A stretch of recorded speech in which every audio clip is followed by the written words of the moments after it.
Hi, hello guys. Inalis ko pala yung yung original na salita ko kasi naglagay kasi ako ng sounds, copyright siya. Kaya tinanggal ko at pinalitan ko. Ngayon pala dito, magluluto pala ako ng barbecue. Kasi nakita nyo yan, yung bagong bili kasi ni Rita. Kaya magluluto tayo ng barbecue dito. Sayang na yung dating original sounds na nagsasalita ako. Okay sana yun kaso nag-voice nag-voice record na lang ako. Ayan pa, kita ko lang sa inyo yung mga halaman ko. Nilagay ko na sa taas kasi nga humahaba kasi sila guys kaya mas maganda na nakahang na lang ng aking mga yung dalawang nalimutan ko lang kung anong pangalan nila basta maliit lang akong bumili tapos hindi ko na maalam yung pangalan basta bili lang ako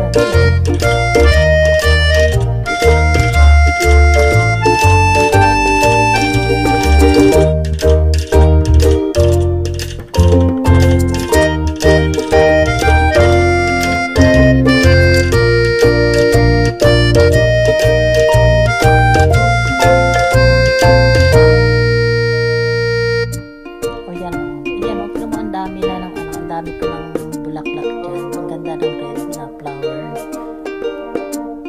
Tapos ayan, ito na yung bagong bili ni Rita na grill. Susubukan ko magluto ngayon. Ayan yung pinapakita ko na yan. Yan yung kay grandpa. Kasi binenta na kasi yung bahay. So meron silang mga halaman na ganyan na orchids. So dinala na lang namin sa bahay namin. Sa bahay ni Rita. Mura lang yun guys, yung na yan, yung barbecuehan namin. Hindi yan mahal. Mura lang talaga. Tapos ito naman yung sibuyas. Nung bumili ako nung nakaraan, kinuha ko lang yung yung pinaka yung green na sibuyas. Tapos nilagay ko tinanim ko yung ayan yung lumaki na siya.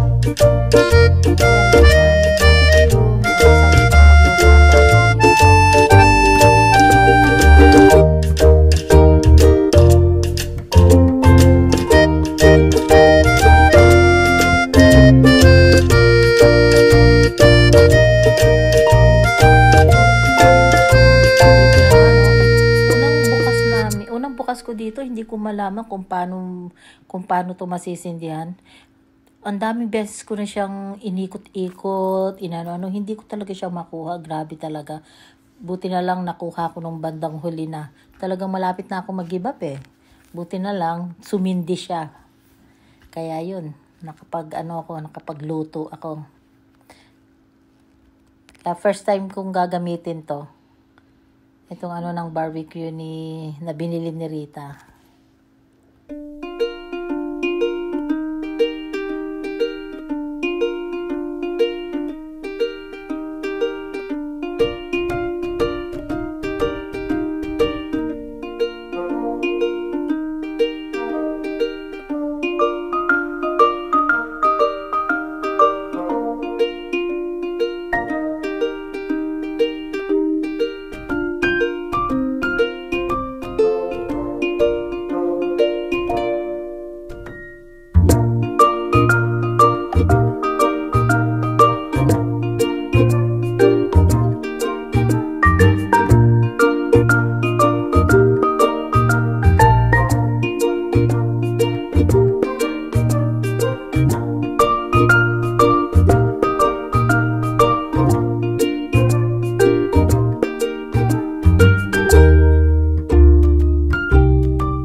Pilipinas nung last year. Binilhan niya ako ng jacket na may Philippines. Kasi gusto ko kasi ang may mga ano na nakalagay na Philippines. Siyempre, proud na proud tayo. Kaya, thank you, Kim, sa mga sabihin mo sa akin, anak ng jacket. Lagi ko nang sinusuot kasi nga lamig-lamig na dito ngayon. O, ayan na, binili ko pa yan sa Filipino store, yung barbecue, ano na yan, sweet barbecue.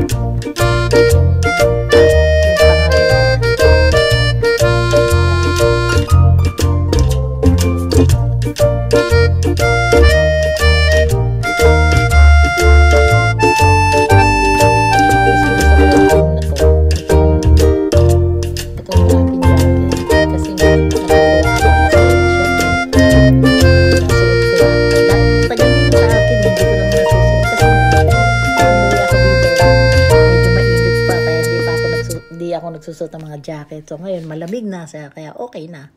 Pwede na natin gamitin.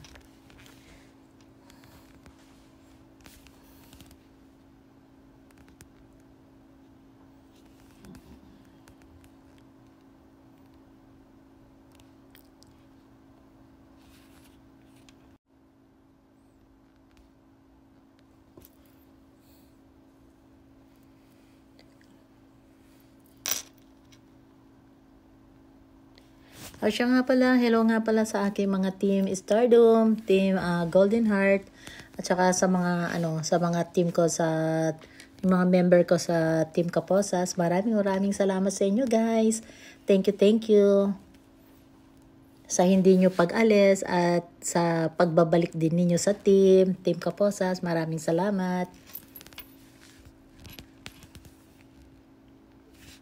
Asahan po ninyo na nandiyan din po ako sa inyo. Pag nag-member po kayo sa akin, magme-member po ako sa inyo pabalik talaga. Kaya maraming salamat po.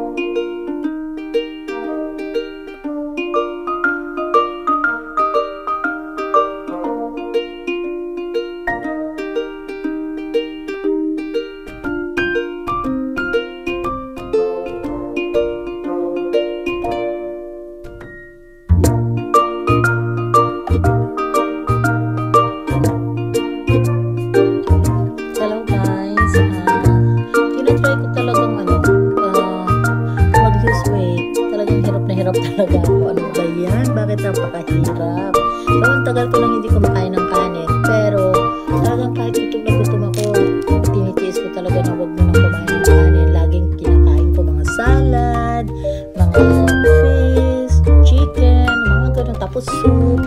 Pero talaga, sa totoo lang, ang hirap talaga magpapayat. So, itong salad na to, gusto ko to. Sarap-sarap to. Bili namin yan sa nalimutan ko yung pangalan ko sa ang place yun.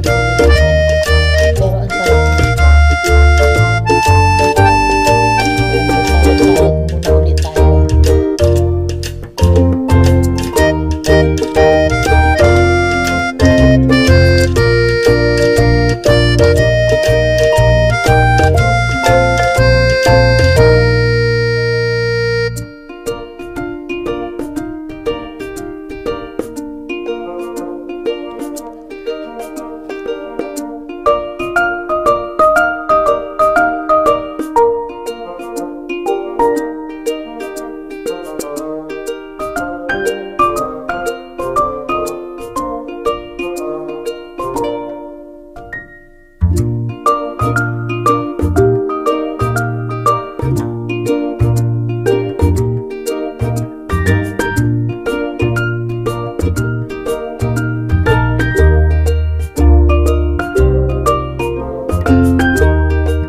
lulutuin pa natin kasi ayaw ng boss ko yung ganyan. Gusto niya talaga yung parang medyo yung sunog-sunog ng konti.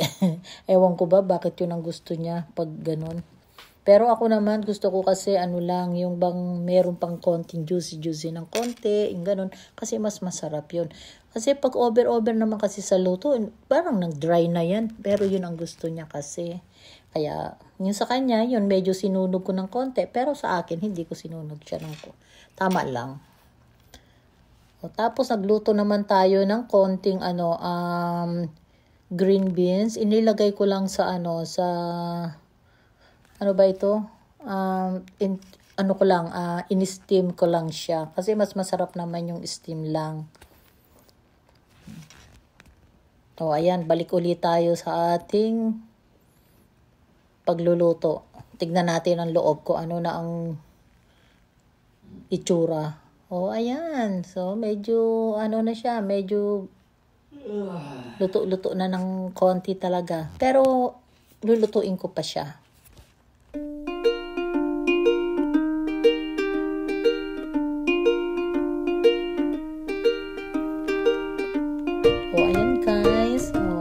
Ayan, lalagyan ko na siya ng sweet barbecue. Binili namin sa Pilipinas jar. Ang sarap kaya nito. Kaya lang ang gusto kasi niya yung medyo yung luto talaga. Ang hirap naman ng gano'n kasi syempre pag kinain mo, di ba, parang medyo matigas.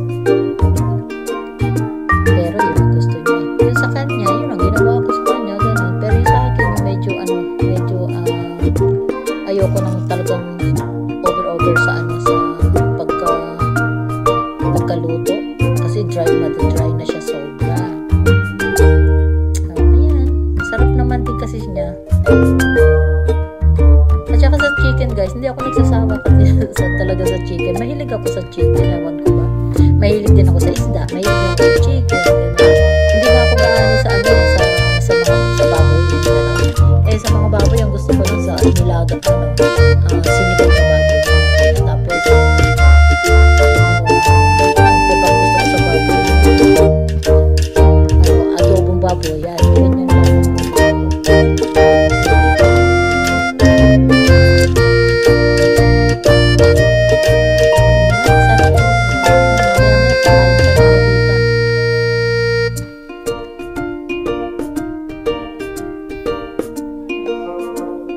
Thank you nga pala guys sa mga panonood po ninyo. Maraming salamat sa inyo sa aking mga team. Thank you very much. Okay? So, maraming salamat po.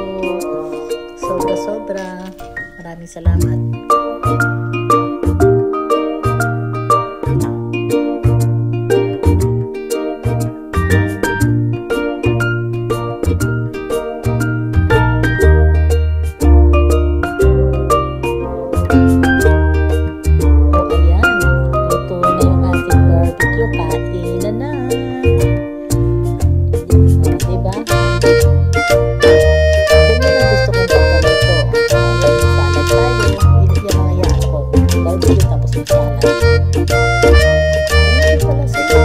Maraming salamat.